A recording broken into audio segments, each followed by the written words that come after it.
भारत के बाद अब तालिबान भी पाकिस्तान का पानी रोकने की तैयारी में। दक्षिण एशिया में जल संकट की चेतावनी। नमस्कार दर्शकों, मैं निकिता रावत और आप देख रहे हैं इंडिया न्यूज डिजिटल। भारत ने अप्रैल में इंडस वाटर्स ट्रीटी को सस्पेंड किया था। अब तालिबान शासित अफगानिस्तान भी पाकिस्तान के पानी को रोकने के लिए तैयार हो रहा है।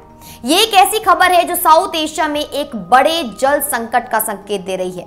आइए समझते हैं कि क्या हुआ, क्या होने वाला है और इसका रीजन पर क्या असर पड़ेगा। पहले समझते हैं कि टाइमलाइन आखिर क्या है। 22 अप्रैल को पहलगाम में एक टेरर अटैक हुआ जहां 26 सिविलियंस मारे गए।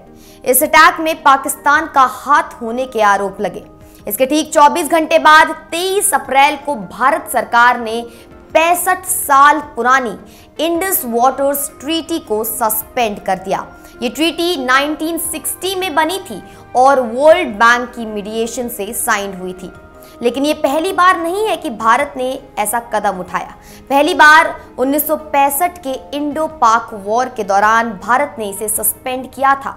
लेकिन 60 सालों में से 65 साल के इस ट्रीटी की हिस्ट्री में सिर्फ 2 बार ही ये चीज सस्पेंड हुई है। यानी ये कितना गंभीर कदम है।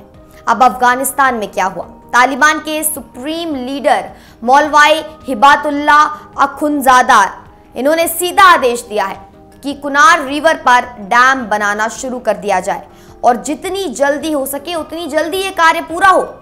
ये ऑर्डर डायरेक्टली आया है। कुनार रिवर लेकिन आखिर क्या है? 480 किलोमीटर लंबी ये नदी अफगानिस्तान के हिंदू कुश माउंटेन्स से निकलती है। ये अफगानिस्तान के कुनार और नंगार प्रोविंसेस से होकर बहती है। फिर ये पाकिस्तान के खैबर पख्तूनख्वा प्रोविंस में दाखिल होती है।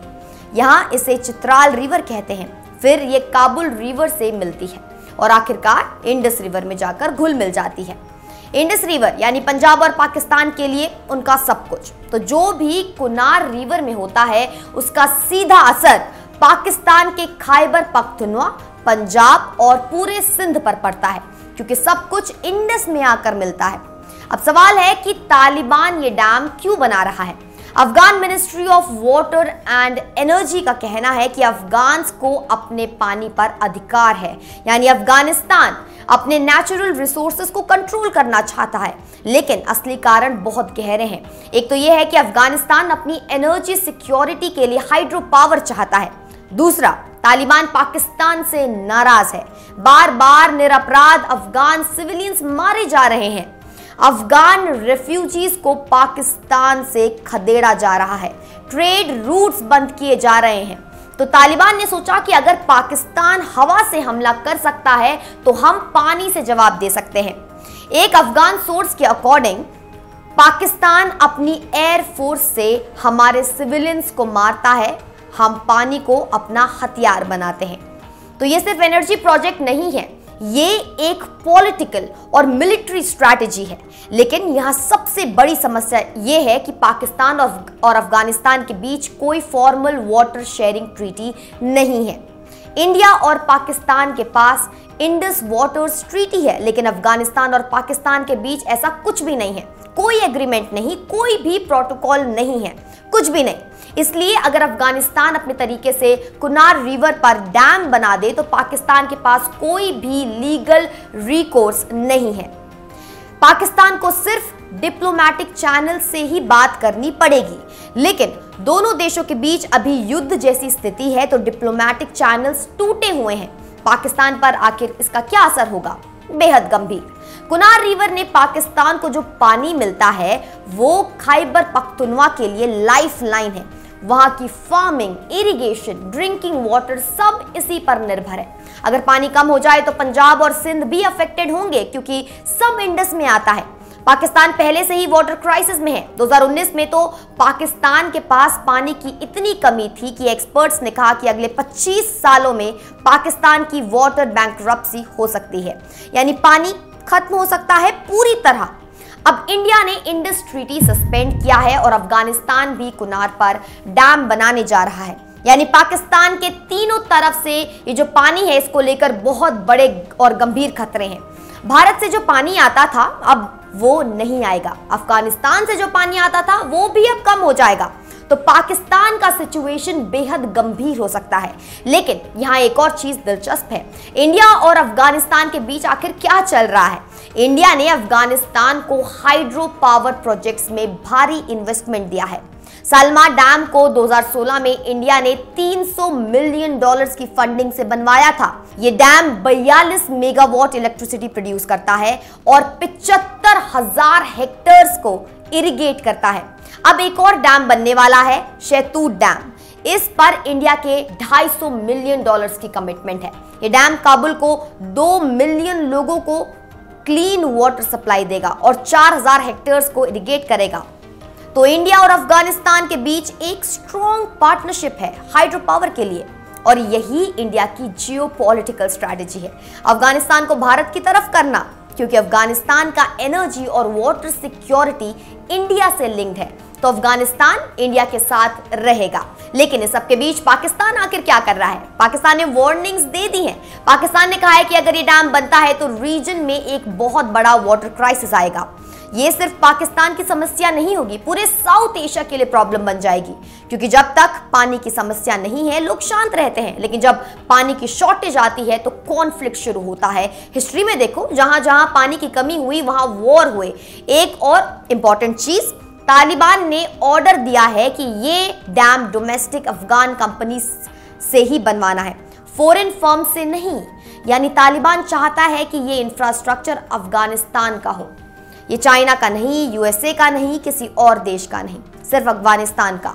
ये बताता है कि तालिबान अब अपने आप को एक लेजिटिमेट गवर्नमेंट के रूप में स्टैब्लिश करना चाहता है। इंफ्रास्ट्रक्चर बन रहा है, एनर्जी प्रोजेक्ट्स कर रहा है, यानी तालिबान एक स्टेट की तरह पूरी तरह एक्ट कर रहा है। लेकिन सवाल यह है कि क्या ये सही रास्ता है? क्या पानी को वेपन बनाना सही है? क्या दो देशों के बीच टेंशन को और बढ़ाना चाहिए? एक्सपर्ट्स का कहना है कि वाटर डिप्लोमेसी का एक डेंजरस एग्जाम्पल है। पहले इंडिया ने किया, अब अफगानिस्तान कर रहा है। अगला कौन करेगा? चाइना, रशिया, सब अपने अपने पानी को वेपन बना देंगे। लेकिन ये सिर्फ साउथ एशिया की समस्या नहीं है, दुनिया भर में ऐसा हो रहा है। मिस्र और सूडान नील नदी ने फाइट की आपस में पानी को लेकर। इराक और तुर्की यूफ्रेट्स के लिए फाइट कर रहे हैं। चाइना की मेजर रिवर्स को लेकर साउथ ईस्ट एशिया के साथ टेंशन्स है। तो ये एक ग्लोबल फिनोमेना है। और भविष्य में आखिर क्या होगा अगर इंटरनेशनल कम्युनिटी इसमें कोई नेगोशिएशन नहीं करती, अगर एक न्यू वाटर शेयरिंग ट्रीटी नहीं बनती, तो साउथ एशिया में मेजर कॉन्फ्लिक्ट की पॉसिबिलिटी है। और जब पानी की बात होती है तो जनता को बहुत अफेक्ट होता है, फसलें फेल होती है, इकोनॉमी कोलैप्स होती है, स्टारवेशन होता है। तो ये सिर्फ एक जियोपॉलिटिकल स्टोरी नहीं है, ये एक ह्यूमैनिटेरियन क्राइसिस बनने वाली है। भारत की स्ट्रैटेजी आखिर इसमें क्या है? इंडिया अपने पानी को रोक रहा है, अफगानिस्तान को हाइड्रो पावर प्रोजेक्ट्स में इन्वेस्ट कर रहा है। तो इंडिया अपने सिक्योरिटी इंटरेस्ट को प्रोटेक्ट कर रहा है। लेकिन सवाल है कि क्या ये सस्टेनेबल है? क्या ये लॉन्ग टर्म में काम करेगा? क्या अंतरराष्ट्रीय कानून की कोई भूमिका है? हाँ है, लेकिन इंडस वाटर्स ट्रीटी के बाहर कोई एनफोर्स करने वाली मैकेनिज्म नहीं है। और अभी तो ट्रीटी सस्पेंड हो गई है, तो कोई मैकेनिज्म ही नहीं रहा।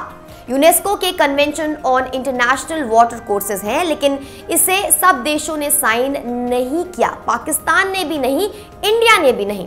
तो कोई एनफोर्समेंट मैकेनिज्म नहीं है। तो निष्कर्ष आखिर क्या है? साउथ एशिया एक बहुत गंभीर फेज में एंटर कर गया है। पानी अब सिर्फ एक नेचुरल रिसोर्स नहीं रह गया है, ये एक वेपन बन गया है। और जब पानी वेपन बन जाता है तो कॉन्फ्लिक्ट इनएविटेबल है, इसे कोई नहीं रोक सकता। पाकिस्तान सबसे वल्नरेबल है, इंडिया के पास अपर हैंड है क्योंकि भारत ऊपर है, अफगानिस्तान भी ऊपर है, तो पाकिस्तान को नीचे से सब कुछ मिलता है। लेकिन अगर भारत और अफगानिस्तान दोनों अपना पानी रोक ले तो पाकिस्तान के पास और कुछ नहीं बचेगा।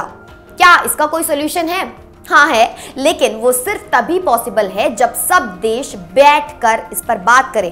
एक नया कॉम्प्रिहेंसिव वाटर शेयरिंग एग्रीमेंट बने जो सबको फेयर शेयर दे। लेकिन अभी तो कॉन्फ्लिक्ट का माहौल है, तो आने वाले दिनों में साउथ एशिया में वाटर वॉर्स देखने को मिल सकते हैं। और ये सिर्फ एक हाइपोथेटिकल थ्रेट नहीं है, ये एक रियल पॉसिबिलिटी है। ये थी आज की चिंताजनक खबर, क्योंकि भविष्य में पानी ही सोना होगा और हो सकता है कि आने वाले दिनों में आप इस जल संकट को अपने आसपास देखें।